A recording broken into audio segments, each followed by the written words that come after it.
오늘도 부활하신 주님을 찬송하며 예배의 자리로 나아가겠습니다. 주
형제들아 내가 이것을 말하노니 혈과 육은 하나님 나라를 이어받을 수 없고 또한 썩는 것은 썩지 아니하는 것을 유업으로 받지 못하느니라. 보라 내가 너희에게 비밀을 말하노니 우리가 다 잠잘 것이 아니요 마지막 나팔의 순식간에 홀연히 다 변화되리니 나팔 소리가 나매 죽은 자들이 썩지 아니할 것으로 다시 살아나고 우리도 변화되리라. 우리의 영생과 변화를 위한 주님의 십자가 헌신이 부활의 영광으로 열매 맺게 하신 감사합니다. 아버지 부활의 아침에 주님을 찬송하며 예배하오니 우리의 예배를 받으시옵소서. 주 예수 그리스도 이름으로 기도합니다. 아멘.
되시고 장사들만 되셨다가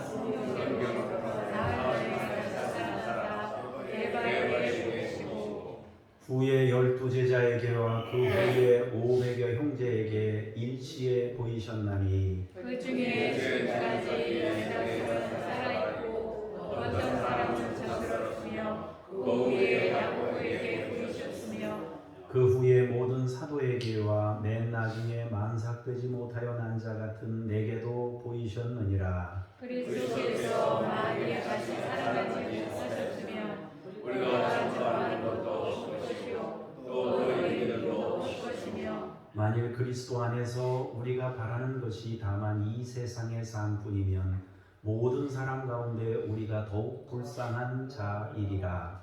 그러나 이제 그리스도께서 죽은 자 가운데 다시 살아나 잠잠한 자들의 주를 전하셨도다. 아멘. 참회 기도를 함께 드립니다. 죽음을 이기시고 다시 살아나신 주님, 부활 주일을 맞이하여 감격의 예배를 드리기 전에 우리가 지은 모든 죄를 고백하며 용서를 빕니다. 저희는 부활과 영생에 대한 믿음이 부족했습니다. 그래서 마치 인생이 전부인 것처럼 생각하고 내일 죽을 것이니 오늘 먹고 마시자 하는 어리석은 마음으로 하루하루를 헛되이 살았습니다. 영원한 하나님 나라에 소망을 두지 않고 육신의 욕망에만 매여서 혈과 육에 썩어질 것만을 추구하면서 살았습니다. 거룩하고 신령한 사업에 힘쓰지 못하고 안일한 삶에 젖어 많은 시간을 보냈습니다. 부활의 주님, 우리의 이러한 믿음 없는 행동을 용서해 주옵소서. 우리 중심에 다시 한번 부활의 굳센 믿음을 심어주셔서 이제부터는 신령하고 능력이 넘치는 삶을 살게 하여 주옵소서. 예수님의 이름으로 이 고백의 기도를 드립니다. 아멘. 침묵으로 기도합니다.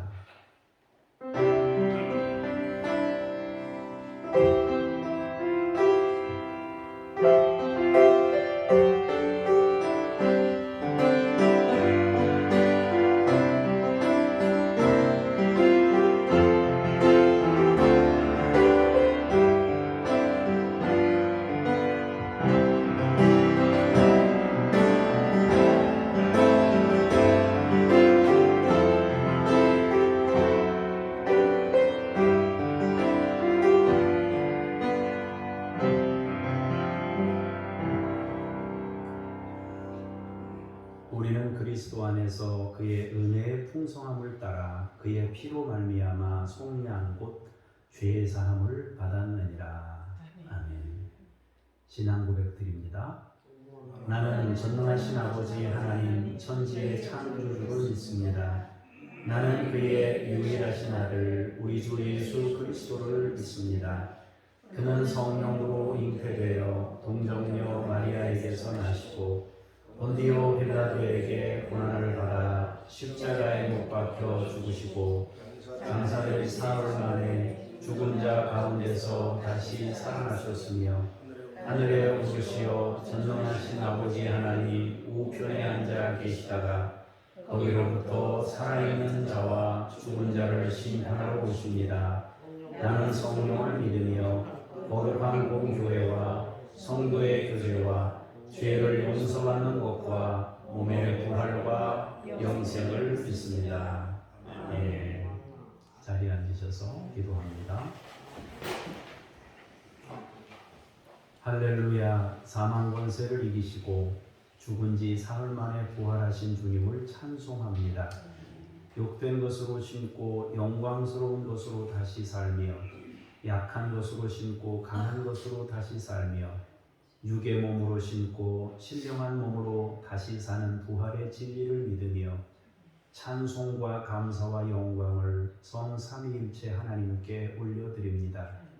부활의 주님, 절망과 공포 가운데 떨고 있는 제자들에게 찾아오신 것과 같이 오늘 예배하는 우리에게도 찾아오셔서 우리 인생길에 드리워 있는 모든 두려움과 절망과 질병과 사망의 권세를 제거하여 주옵소서.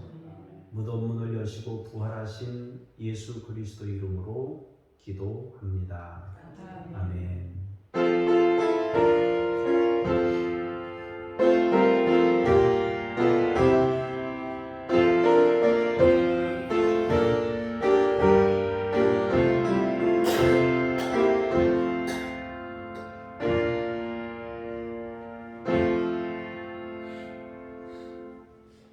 영원토록 자비하신 하나님을 찬송하며 말씀의 자리로 나아가겠습니다.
하나님의 말씀 창세기 22장 11절에서 18절까지의 말씀을 광명 권사님께서 봉독하시겠습니다. 여호와의 사자가 하늘에서부터 그를 불러 이르되 아브라함아 아브라함아 하시는지라. 아브라함이 이르되 내가 여기 있나이다 하매 사자가 이르시되 그 아이에게 내 손을 대지 말라. 그에게 아무 일도 하지 말라. 내가 내 아들 내 부차까지도 내게 아끼지 아니하였으니 내가 이제야 내가 하나님을 경외하는 줄을 아노라. 아브라함이 눈을 들어 살펴본즉 한 순양이 뒤에 있는데 뿔이 수풀에 걸려 있는지라. 아브라함이 가서 그 순양을 가져다가 아들을 대신하여 번제로 드렸더라. 아브라함이 그 땅 이름을 여호와 이레라 하였으므로 오늘날까지 사람들이 이르기를 여호와의 산에서 준비되리라 하더라. 여호와의 사자가 하늘에서부터 두 번째 아브라함을 불러 이르시되 여호와께서 이르시기를 내가 나를 가리켜 맹세하노니 내가 이같이 행하여 내 아들 내 독자까지도 아끼지 아니하였은즉 내가 내게 큰 복을 주고 내 씨가 크게 번성하여 하늘의 별과 같고 바닷가의 모래와 같게 하리니 내 씨가 그 대적의 성문을 차지하리라. 또 내 씨로 말미암아 천하 만민이 복을 받으리니 이는 내가 나의 말을 준행하였음이니라 하셨다 하니라. 주님께 감사합니다. 이어서 베드로전서 1장 3절에서 5절까지 말씀을 강영로 집사님께서 봉독하시겠습니다. 우리 주 예수 그리스도의 아버지 하나님을 찬송하리로다. 그의 많으신 긍휼대로 예수 그리스도를 죽은 자 가운데서 부활하게 하심으로 말미암아 우리를 거듭나게 하사 산 소망이 있게 하시며 썩지 않고 더럽지 않고 쇠하지 아니하는 유업을 잊게 하시나니 곧 너희를 위하여 하늘에 간직하신 것이라. 너희는 말세에 나타나기로 예비하신 구원을 얻기 위하여 믿음으로 말미암아 하나님의 능력으로 보호하심을 받아내니라. 아멘. 주님께 감사합니다. 고린도전서 15장 35절 말씀. 누가 묻기를 죽은 자들이 어떻게 다시 살아나며 어떠한 몸으로 오느냐 하리니 어리석은 자여 내가 뿌리는 씨가 죽지 않으면 살아나지 못하겠고 또 내가 뿌리는 것은 장래의 형체를 뿌리는 것이 아니오 다만 밀이나 다른 것의 알맹이뿐이로되 하나님이 그 뜻대로 그에게 형체를 주시되 각 종자에게 그 형체를 주시느니라. 육체는 다 같은 육체가 아니니 하나는 사람의 육체요 하나는 짐승의 육체요 하나는 새의 육체요 하나는 물고기의 육체라. 하늘에 속한 형체도 있고 땅에 속한 형체도 있으나 하늘에 속한 것의 영광이 따로 있고 땅에 속한 것의 영광이 따로 있으니 해의 영광이 다르고 달의 영광이 다르며 별의 영광도 다른데 별과 별의 영광이 다르도다. 죽은 자의 부활도 그와 같으니 썩을 것으로 심고 썩지 아니할 것으로 다시 살아나며 욕된 것으로 심고 영광스러운 것으로 다시 살아나며 약한 것으로 심고 강한 것으로 다시 살아나며 육의 몸으로 심고 신령한 몸으로 다시 살아나나니 육의 몸이 있은즉 또 영의 몸도 있느니라. 아멘. 주님을 찬양합니다. 아멘.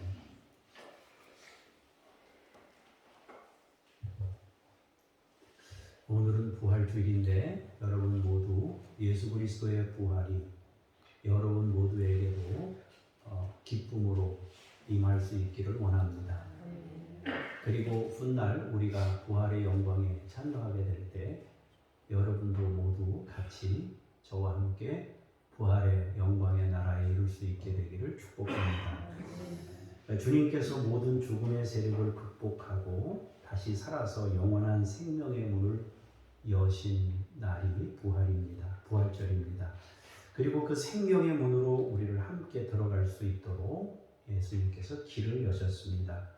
그래서 주님은 부활의 첫 열매가 되십니다. 부활은 창세기부터 증거된 하나님의 말씀입니다. 그것은 하나님의 계획이었습니다. 처음부터 영원한 생명과 부활의 영광을 계획하신 것입니다. 창조 때부터 부활의 영광을 계획하시고 그 나라를 준비하시고 그 방향으로 섭리해 가신 것이 성경의 역사입니다.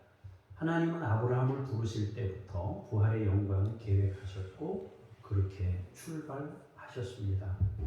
하나님께서는 아브라함을 통해서 세상에 예수님을 드러내고자 하셨습니다.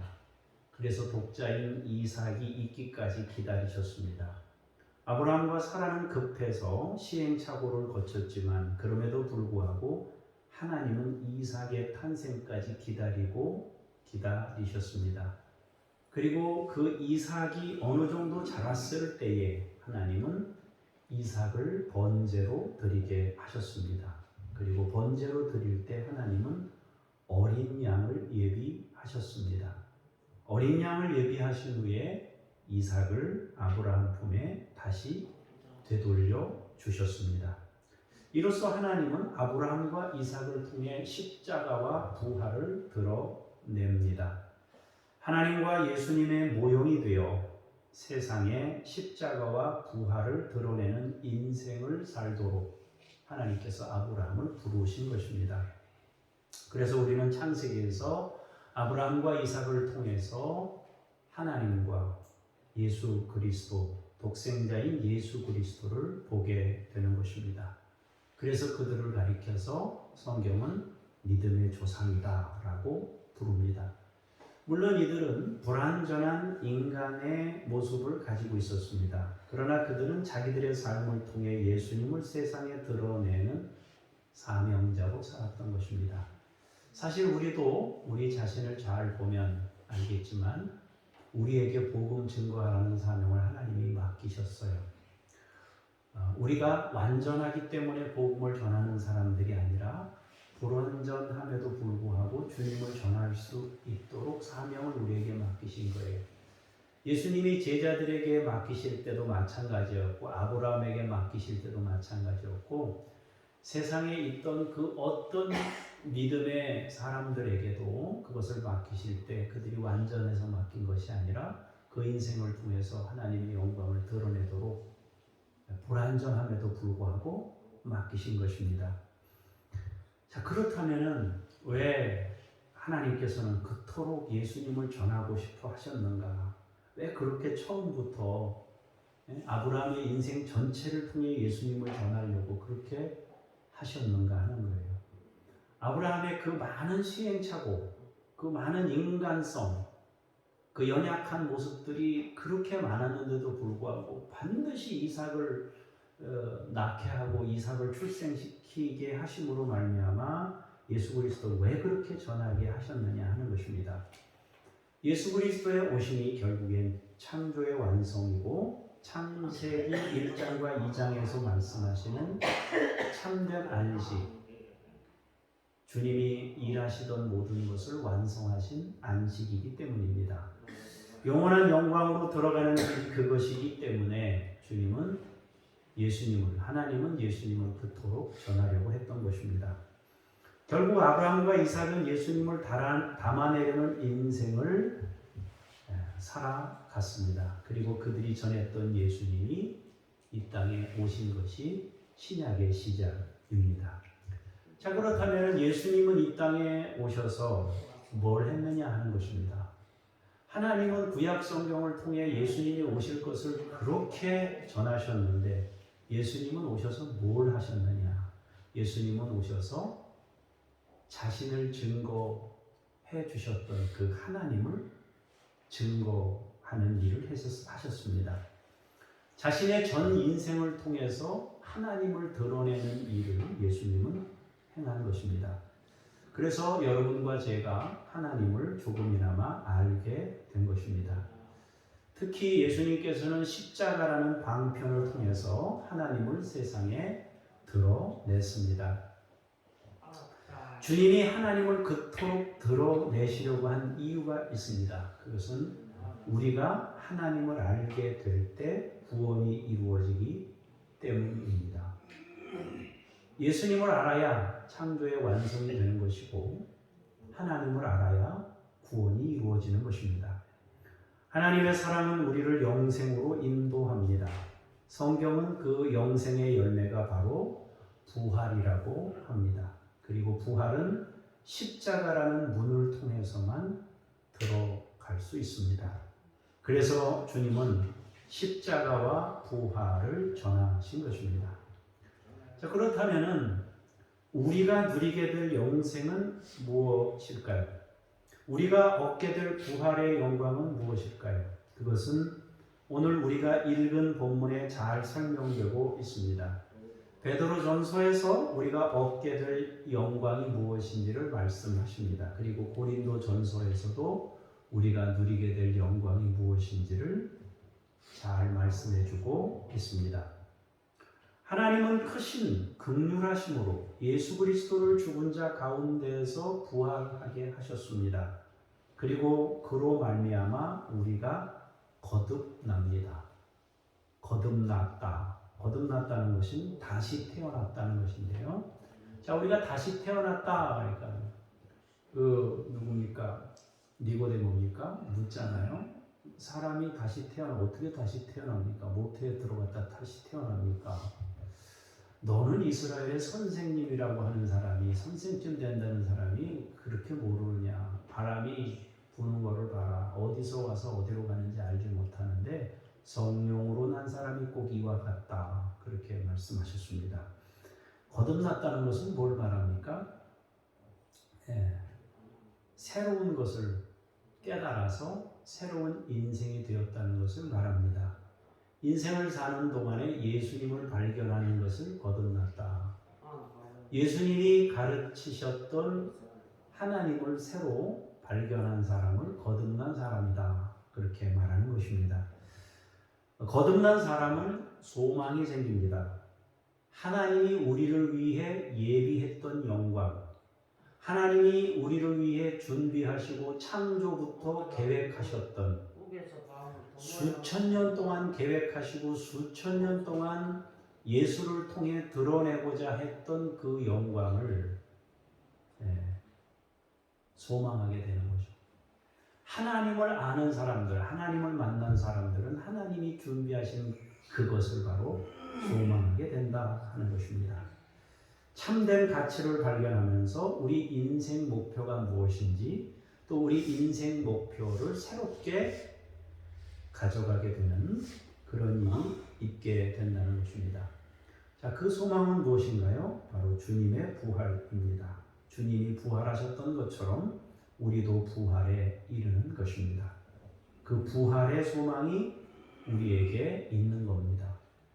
거듭난 사람들은 이 부활의 영광을 소망하게 되는 거죠. 여러분이나 저나 우리 모두는 그 부활을 소망하고 있습니다. 육의 몸이 있은즉, 조금 아까 우리가 찬송을 불렀는데요. 육의 몸이 있은즉 영의 몸도 있느니라 그랬어요.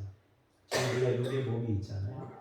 구분하자면, 우리가 언어로 표현하자면, 용어로 표현하자면 영육이라고 하니까 우리가 죽으면 육은 뭐 땅으로 가고 영은 뭐 하늘로 간다 이렇게 생각하지만 엄밀한 의미에서 보자면 주님이 다시 오시는 날 우리의 영은 영으로만 존재하는 것이 아니라 영의 몸, 다시 말해서 부활체, 우리가 지금 가지고 있는 이 육신의 몸 말고 육의 몸 말고 영의 몸을 얻게 되는 것입니다. 그러면 영의 몸은 뭐고 육의 몸은 뭐냐 하는 것입니다. 지금 이 육의 몸이 있고 영의 몸이 있는데 육이면 육이고 영이면 영이지 육의 몸은 뭐고 또 영의 몸은 뭐냐 이렇게 생각할 수 있을 텐데요. 육의 몸은 여러 가지 제한을 받게 됩니다. 먹어야 살고 자야 살고 뭐 그런 거죠. 또 아프고 고통이 있고 뭐 이런 거잖아요. 그런데 요한계시록에 보면 무슨 말씀합니까? 주님의 나라에 가면 아픈 것이 없고 곡하는 것이 없고 눈물이 없고 슬픔이 없고 그런 곳이라고 말씀하시잖아요. 자, 우리가 읽은 성경 말씀 그대로 표현하자면 베드로전서에 말씀하신 대로 세 가지 말씀하고 있잖아요. 뭐라고 했어요? 썩지 않고 더럽지 않고 쇠하지 아니한다 하는 것입니다. 썩는다는 것은 어떤 그 화학적 변화를 말하잖아요. 썩는다는 것은 화학적 변화를 일으키는 완전히 다른 것으로 바꿔지는 것이란 말이에요. 썩는 거. 근데 썩지 않는다 그랬어요. 영의 몸은 안 썩는다 말이에요. 이 육의 몸은 썩고 사라져요. 근데 영의 몸은 안 썩는다. 또 뭐라고 그랬습니까? 더럽지 않는다. 하루만 세수를 안 해도 몸에서 기름기가 막 있지 않습니까? 그죠? 남자는 면도를 하루 안 하면은 이렇게 볼 때 뭔가 조금 이렇게 세수를 안 하고 깨지한 느낌이 들어요. 이게 그 면도를 안 하면. 그래서 하루나 이틀 안 하면 벌써 여기가 조금 이쪽이 이렇게 뭐가 나서 보기에 이 사람 조금 덜 닦았구나 이런 생각이 들 정도로 그렇게 된단 말이에요. 매일매일 그러는데 더럽지 않다. 육의 몸은 더러워지는데 영의 몸은 더러워지지 않는다.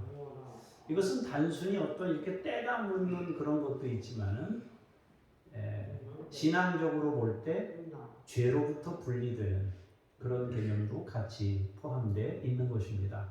그래서 더러워지지 않는다. 다시 죄를 반복해서 우리가 육신의 한계를 가지고 있으니까 죄를 범하고 또 하나님 용서해 주세요 그리고 또 죄를 범하고 그런데 더러워지지 않는다. 영의 몸은 그렇단 말입니다. 세 번째로 무슨 말씀하셨어요?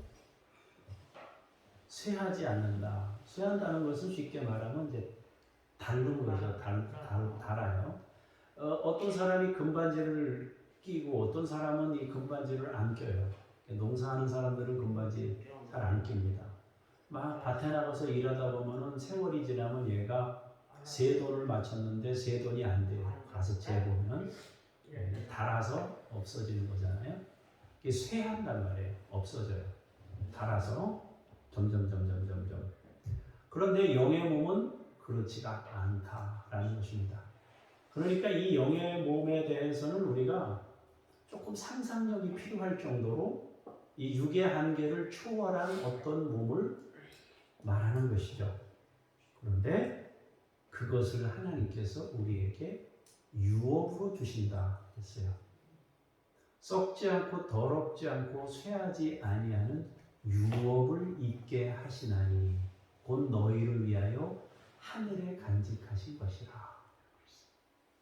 그러니까 어마어마한 이 영의 몸의 은혜를 우리에게 준비하셨고 그걸 주신단 말이에요. 한계를 초월한 어떤 존재예요. 특별한 존재인 거죠. 우리가 얻게 될 유업이 변하지 않는 영원합니다. 그랬어요. 그래서 썩지 않습니다. 더럽지 않습니다. 쇠하지 않습니다. 그 영광스러운 유업이 우리가 받게 될 영광입니다. 바로 이것이 하나님께서 창세 전부터 우리에게 계획하신 목적입니다. 영원 전부터 예비하신 것이다. 그래서 그것을 우리를 위해 예비하신 구원이다. 그 예비하신 구원을 위해 예수님을 보내신 것입니다. 하나님께서는 우리를 보호하셔서 그 구원을 선물하실 것입니다. 그 유업을 잇도록 역사하실 것입니다. 우리를 위해 하늘에 간직한 그 놀라운 영의 몸, 부활의 형체를 우리에게 주실 것이다 하는 것입니다. 그런데 그 부활체는 모두가 같은 것은 아니라고 말합니다. 영원하고 영광스럽다는 점에서는 같습니다. 썩지 않고 더럽지 않고 쇠하지 않다는 점에서는 같습니다. 주님을 통해서 은혜로 구원받게 된다는 점에서는 동일합니다. 그러나 부활체의 영광은 사람마다 다르다고 말합니다. 그 부분에 대해서 고린도전서에서 말씀하고 있습니다. 35절에 사람들은 부활을 말하면서 궁금해한다고 합니다. 궁금증은 두 가지입니다.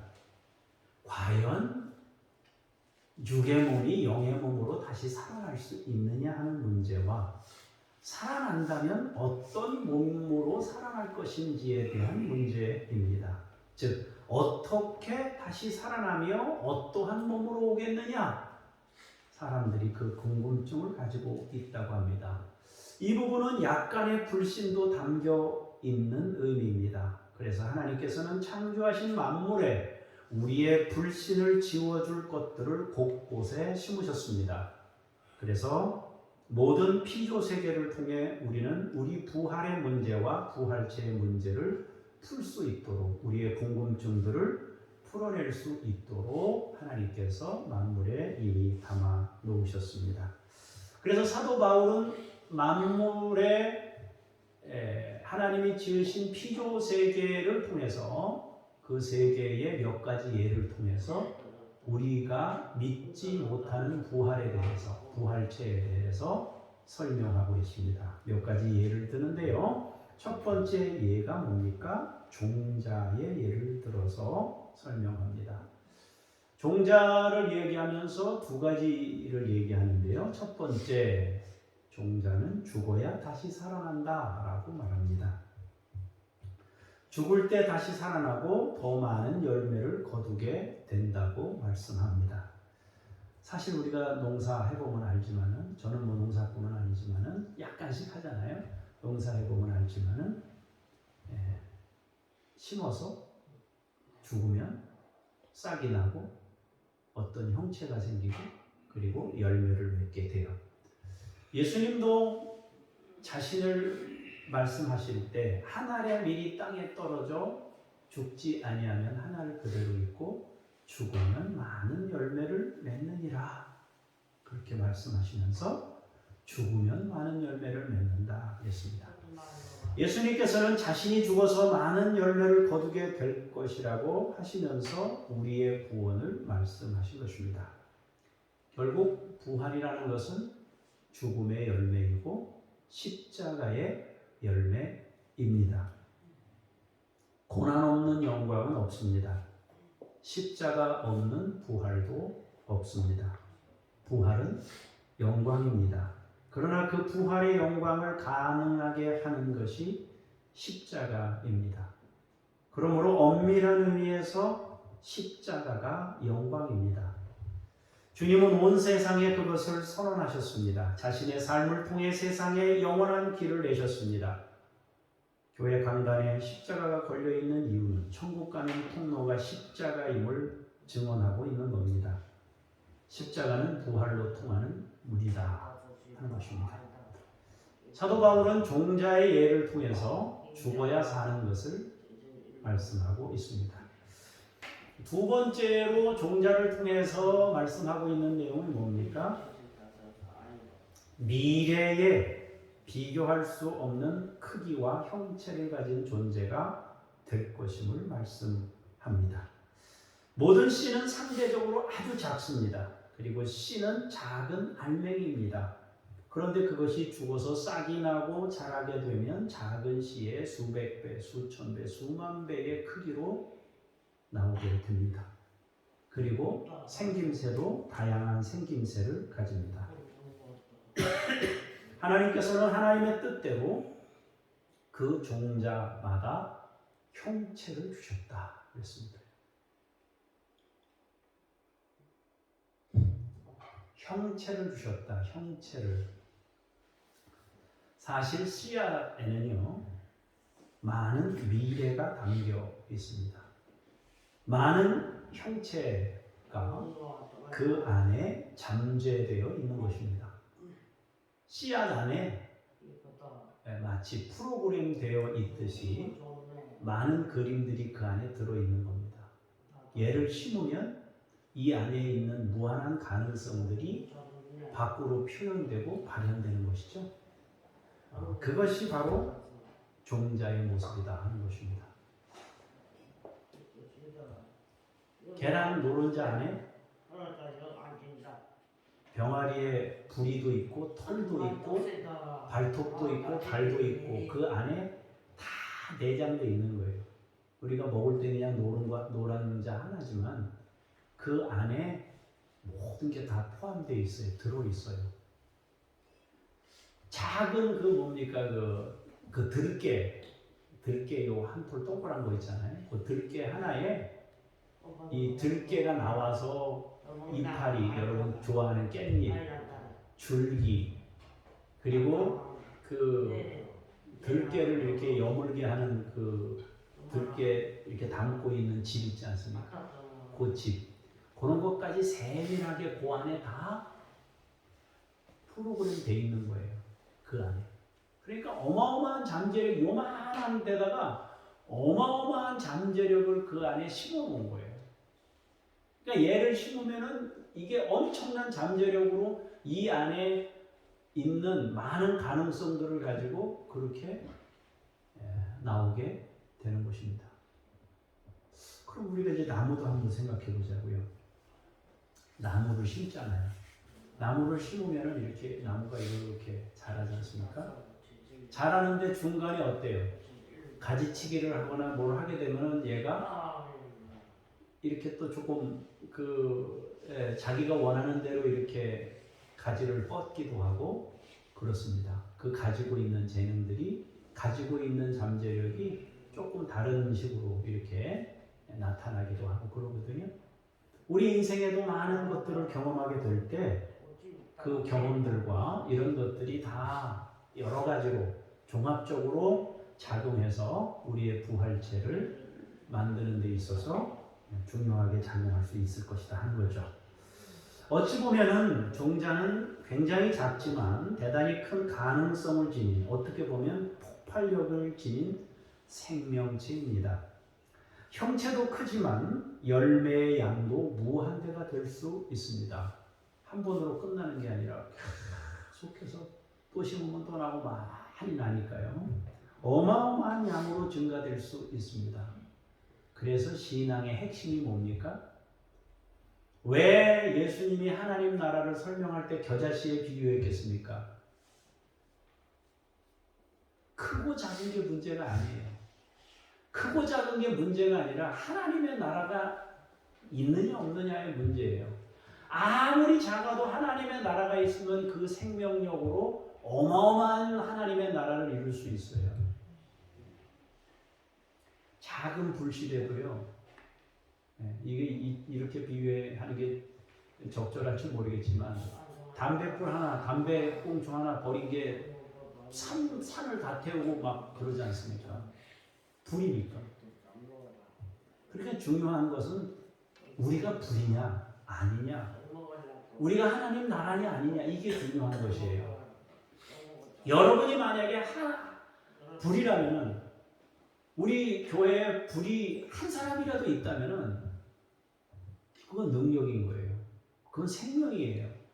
엄청난 것입니다. 아무리 많은데, 그렇게 많은 사람이 모였는데 불이 아니면 소용없는 거예요. 그 모임은 아무 의미가 없어요. 그래서 중요한 것은 이 씨앗을 통해서 우리에게 가르치는 것은 생명력이고 생명의 번성이란 말입니다. 창세기에서 하나님께서 생육하고 번성하여 땅에 충만하라고 하셨습니다. 누구에게? 하나님의 형상을 지닌 사람들에게. 생명은 신비입니다. 결국 바울은 어떻게 그리고 어떤 몸으로 올 수 있는가? 부활을 불신하면서 질문하는 사람들에게 부활은 죽으면 다시 산다. 모든 씨는 큰 잠재력을 지녔다 하면 선언합니다. 부활은 이미 우리가 사는 세상에 존재하는 것들을 통해 충분히 설명할 수 있다 하면서 종자의 예를 들은 것입니다. 39절에서 41절의 말씀은 식물을 예로 든 후에 바울은 다시 짐승을 예로 들어서 부활을 설명합니다. 육체는 다 같은 육체가 아니라고 합니다. 세상에는 다양한 형태의 육체가 있다고 합니다. 하늘에는 새의 육체가 있고 땅에는 짐승의 육체가 있고 바다에는 물고기의 육체가 있다고 합니다. 하늘에 속한 육체가 따로 있고 땅에 속한 육체가 따로 있고 물속에 속한 육체가 따로 있다고 합니다. 삶의 공간에 따라 현저하게 다른 육체를 가지고 살아갑니다. 또한 같은 공간이라고 해도 다 같은 육체를 지니지는 않습니다. 짐승이라고 해서 다 같지 않아요. 여러분 땅에 다니는 짐승 크기를 생각해 보세요. 얼마나 크기가 다양합니까? 조그만 벌레부터 시작해가지고 안 보이는 세균부터 시작해가지고 무슨 코끼리나 하마나 이런 것처럼 큰 게 있잖아요. 생김새는 또 어때요? 하이에나 같은 거 얼마나 못생겼어요. 말 얼마나 잘생겼어요. 뭐 저하고 반대로 생각하는 사람도 있어요. 말은 못생겼고 하이에나 잘생겼다고 생각할 수도 있습니다만 어쨌든 굉장히 다양해요.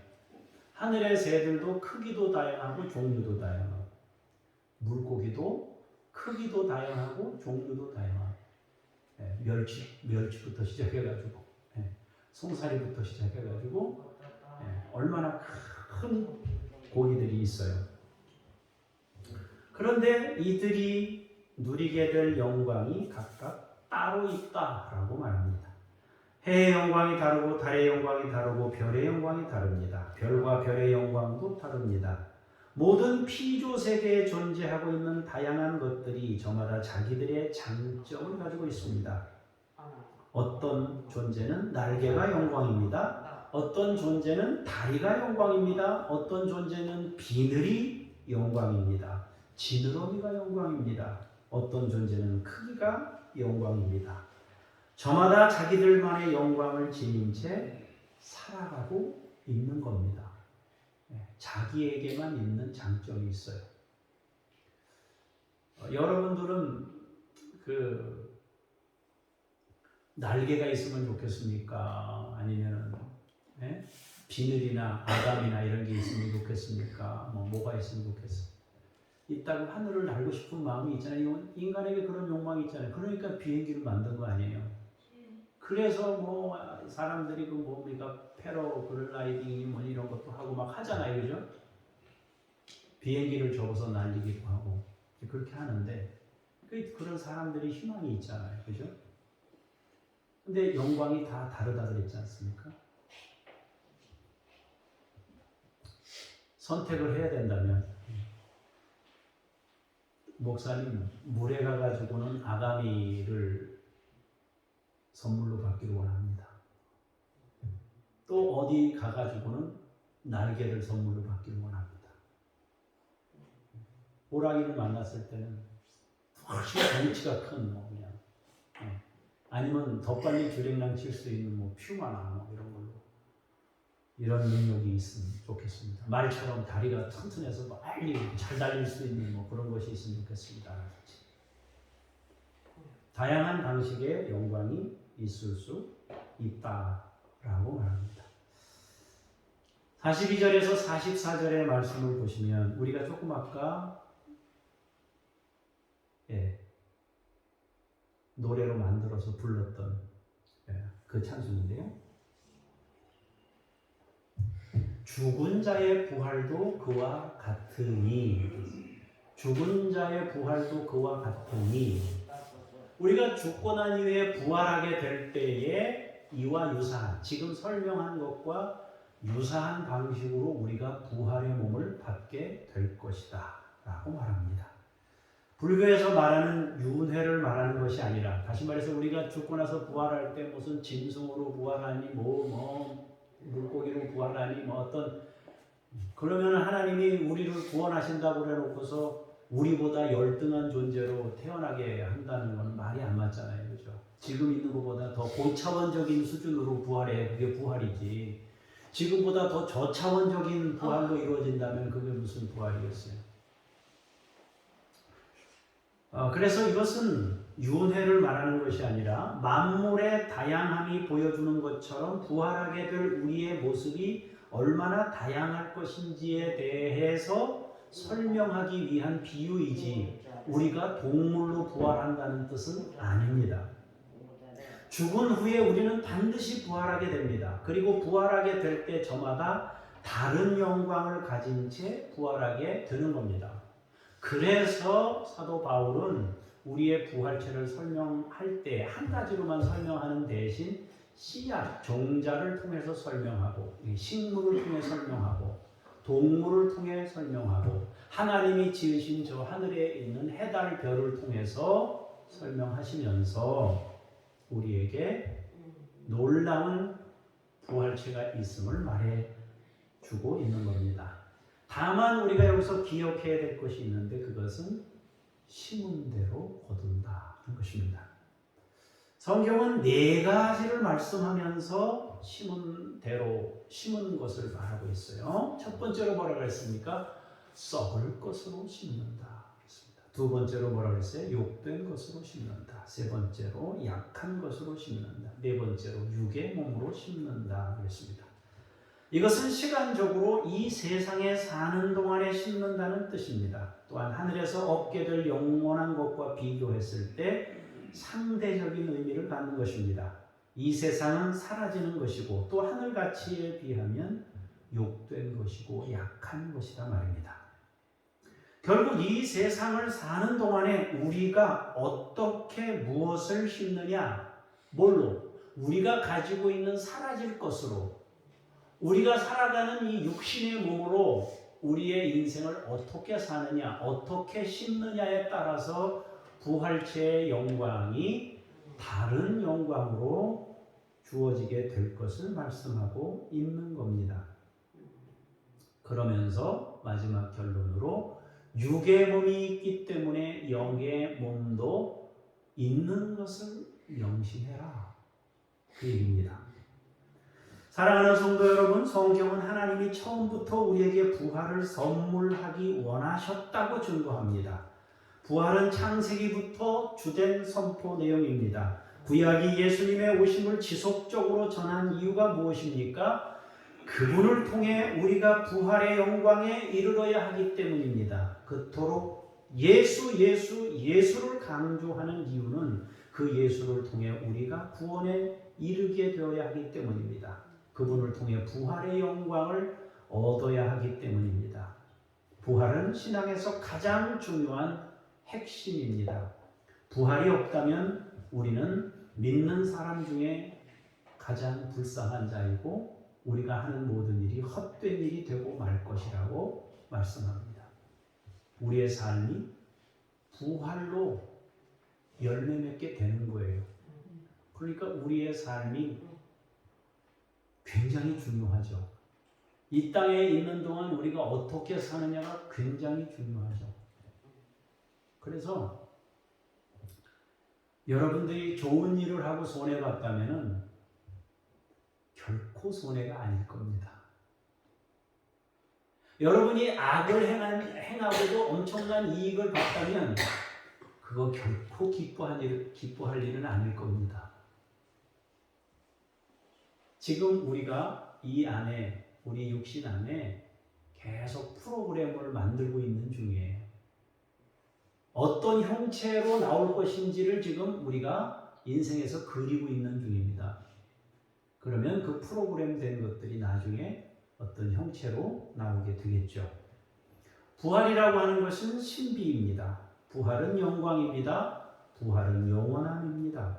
부활은 분명한 형체를 지니고 있는 겁니다. 죽으면 영만 남는 것이 아닙니다. 다시 살아날 때 독특한 형체로 부활하게 됩니다. 그러나 그 형체는 우리가 이 세상을 살아가는 동안 우리의 삶을 통해서 결정됩니다. 그러므로 우리가 어떤 삶을 살아가느냐, 이 문제는 굉장히 중요한 문제입니다. 한 가지만 생각해 보십시다.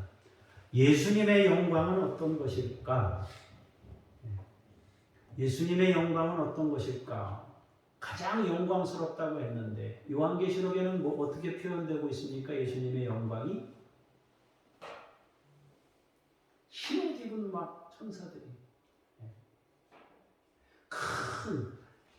큰 소리로 외쳐 이르되 구원하심이 보좌에 앉으신 하나님과 어린 양에게 있도다. 각 나라와 족속과 백성과 방언에서 아무도 능히 셀 수 없는 큰 무리가 나와 보좌 앞과 어린 양 앞에 엎드려 큰 소리 서서 큰 소리로 외쳐 이르되 구원하심이 보좌에 앉으신 하나님과 어린 양에게 있도다 하고 노래 부른단 말이에요. 찬송한단 말이에요. 왜 그들이 그렇게 찬송할까요? 너무 감사하니까. 지옥을 알고 천국을 안다면은 그 주님이 얼마나 고맙겠습니까? 지옥을 알고 천국을 아는데 천국에 도착해서 주님을 만났을 때 그 주님에게 얼마나 감사하겠어요. 근데 구원받은 우리가 모두 예수님에게 감사하는 마음을 모두 가지고 있는 거예요. 어떻게 감당하겠습니까? 감당할 수 없는 영광입니다. 이거는 여러분 마치 연예인들이 팬들이 막 열광하잖아요. 박수 쳐주고 노래 조금 하는데 박수 쳐주고 좋아하잖아요. 그래서 연예인들이 그걸 감당을 못하잖아요. 그래서 가끔 마약도 하기도 하는 경우들도 부작용으로 나타나기도 하잖아요. 그걸 받았다가 잃게 됐을 때, 그 허탈함, 잃을까봐 두려워하는 마음, 이런 것들이 굉장히 나타난단 말이에요. 예수님이 그 영원한 영광이라는 것은 그런 거예요. 여러분 선교사님들이 우리나라에 와서 순교하신 분들이 있어요. 사실 그 선교사님들에게 얼마나 고마워요.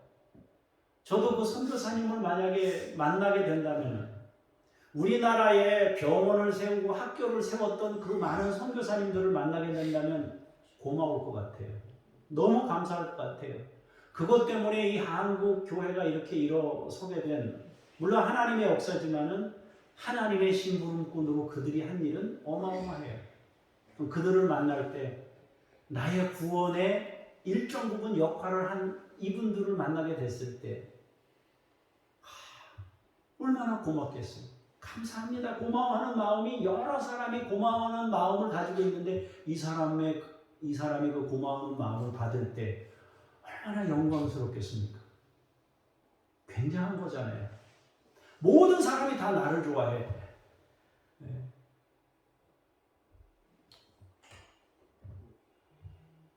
여러분 우리가 작은 것을 조금이나마 누군가에게 보내잖아요. 캄보디아도 보내고 막 보내잖아요. 그래서 그것으로 그들을 가르치고 컴퓨터도 사고 하고 감사하고 고맙다고 연락도 오고 하지만 그 사람들이 우리 얼굴을 봤습니까? 우리가 어떻게 사는지 압니까? 뭘 알아요? 몰라요. 그냥 그들은 우리가 조금씩 보내주는 거, 물론 다른 교회도 보내주죠. 그걸로 살아요. 그걸로 또 그들이 교육을 받고 교회가 서서 가고요. 그 나라에 있는 많은 사람들이 나중에 한국 교회를 생각할 때, 물론 한국이 저지른 죄도 많지만은 한국의 교회가 세계 교회에 선교하는 그런 모습을 볼 때, 나중에 그들이 구원받아서 한국을 바라볼 때, 한국에 있는 성도들을 바라볼 때 그 영광의 크기가 어떠하겠습니까? 얼마나 고맙겠어요. 결국 이 영광이라는 것은 그런 것이에요.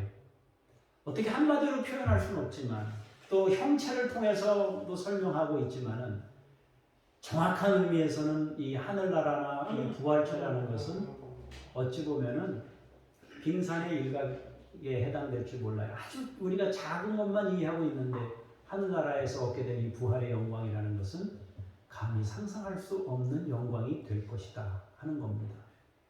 여러분들이 부활의 영광에 이르게 된 것을 축하하고 또 축복하고 또 여러분들이 인생을 사는 동안에 잘 살아서 아름다운 영광의 형체를 받아 누리는 그런 분들이 다 되시기를 축복합니다. 기도하겠습니다. 하나님께서 창조 때부터 부활의 영광을 주시고자 계획하시고 섭리하시고 예수님을 보내실 것을 계획하시고 소개하시고 말씀하시고 끝내 보내셨고 예수님을 십자가에 죽게 하셨고 부활하게 하심으로 어마어마한 선물을 우리에게 부어주셨습니다. 이제 그 부활이 예수님의 부활이 우리의 부활로 이어짐을 믿고 우리의 인생을 의미 있게 살기를 원하며 예수님의 은혜를 받아들이고 또 우리 인생을 사는 동안 거룩한 삶을 살며 섬김의 삶을 살기를 원합니다. 주께서 함께 하시고 역사하시옵소서. 주 예수 그리스도 이름으로 기도합니다. 아멘.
부활의 영광을 찬송하며 예물 드립니다. 사랑하는 성도들의 헌신을 받아주시고 우리 평생에 주의 부활을 소망하며 믿음으로 승리하도록 역사하시옵소서. 주 예수 그리스도 이름으로 기도합니다. 아멘. 하늘에 계신 우리 아버지, 아버지의 이름을 거룩하게 하시며 아버지의 나라가 오게 하시며 아버지의 뜻이 하늘에서와 같이 땅에서도 이루어지게 하소서. 오늘 우리에게 일용할 양식을 주시고 우리가 우리에게 잘못한 사람을 용서하여 준 것 같이 우리 죄를 용서하여 주시고 우리를 시험에 빠지지 않게 하시고 악에서 구하소서. 나라와 권능과 영광이 영원히 아버지의 것입니다. 아멘.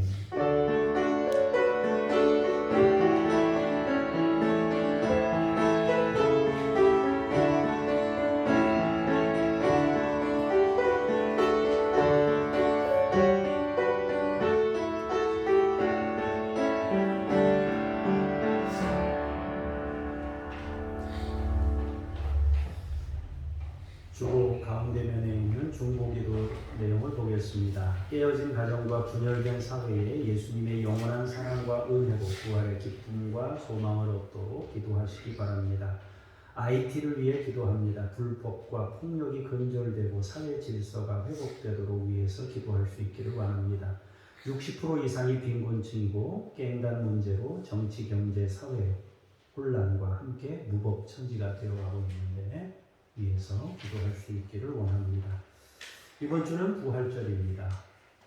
월요일, 화요일에 정기노회로 모입니다. 장성중앙교회에서 모이게 됩니다. 여러분 위해서 기도하시고 제가 없는 동안 새벽에 열심히 기도하시기를 바랍니다.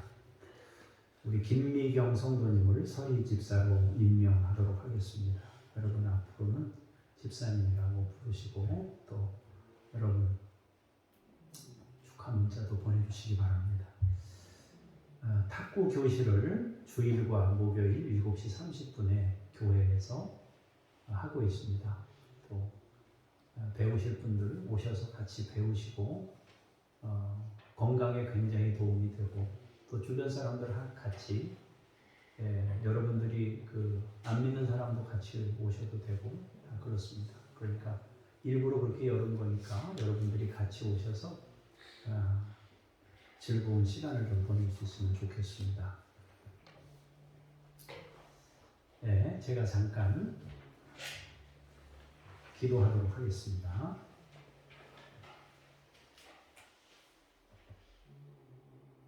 하나님 아버지, 교우들과 한 마음으로 중보기도합니다. 우리나라의 깨어진 가정과 분열된 사회에 예수님의 영원한 사랑과 은혜로 부활의 기쁨과 소망을 얻을 수 있도록 역사하시옵소서.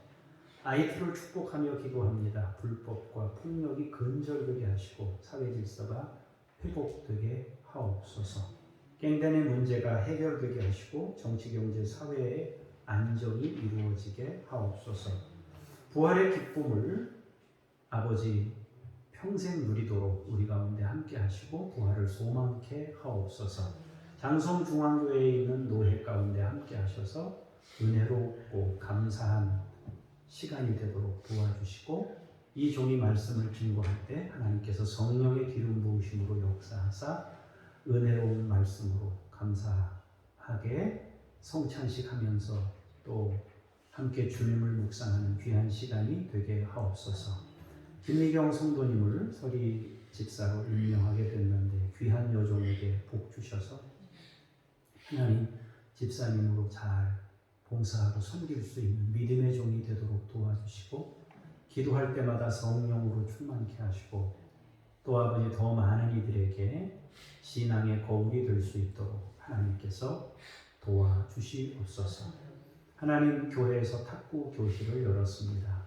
주일과 목요일 7시 30분에 있습니다.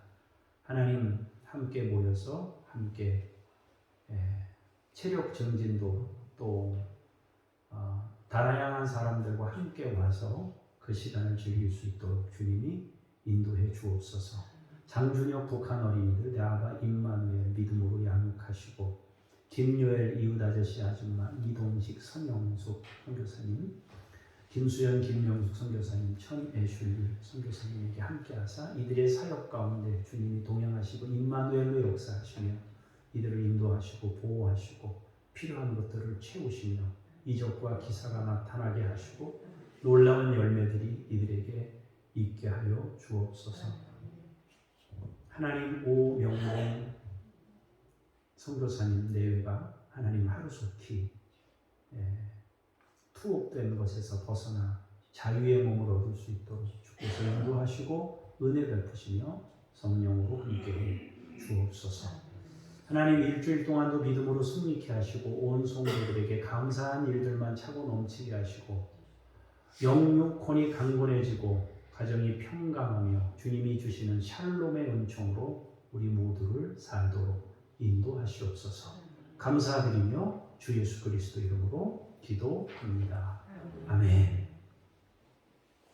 자리에서 일어나셔서 찬송 부르면서 삶의 자리로 나아가겠습니다.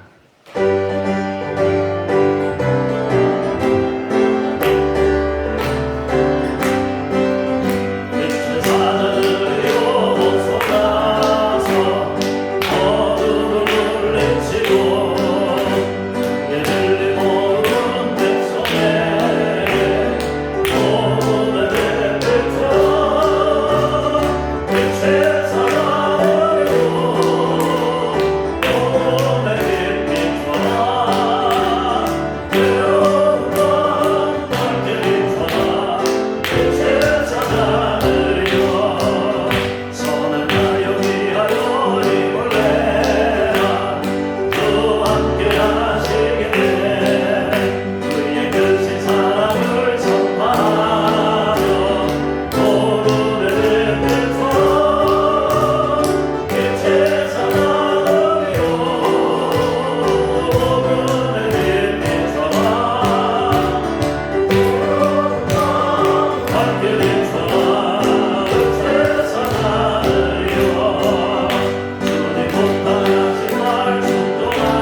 그 예수님을 죽게 하기까지 우리를 사랑하셔서 부활의 영광으로 초대하신 아버지 하나님의 그 크신 사랑하심과 부활의 영광체가 무엇인지 깨닫게 하시고 소망하게 하시도록 역사하시며 우리를 평생 도와주시는 성령님의 은총이 오늘 말씀을 통하여 부활의 영광에 같이 참여하여 그 영원한 나라를 소망하며 그 나라를 누리기를 원하며 돌아가는 주의 사람들 머리머리 위에 교회들 위에 이제로부터 영원까지 함께 하시기를 간절히 축원하옵나이다. 아멘.